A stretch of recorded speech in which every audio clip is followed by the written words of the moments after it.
Hey, I unge mennesker her. I kender jo konfirmanderne fra konfirmandlejr og overnatning og sådan.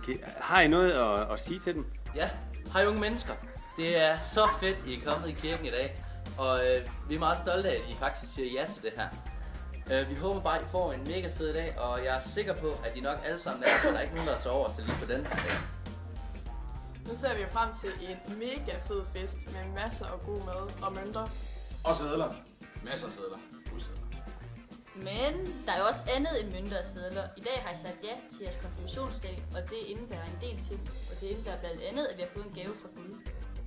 Ja, Gud han har givet os mange gode gaver, men den største gave det er, at han har givet os sin søn Jesus, som er død og opstået for os. Det er nu, jeg har sagt ja til over i kirken, og det betyder også, at I er en del af det kristne fællesskab, så I er meget velkommen til at komme her over til julen.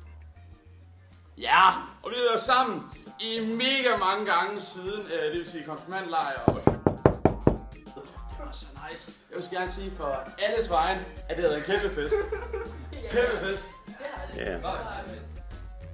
Okay, hvad siger I så? Husk Gud!